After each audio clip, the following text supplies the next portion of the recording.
Mi equipo de pesca.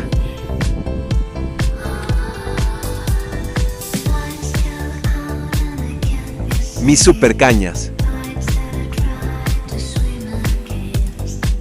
Mochila con equipo y víveres. Caja con los señuelos más efectivos. Agüita. La pesca. Puro ojotoncito robado para carnada. Ya serán para la próxima las grandes capturas.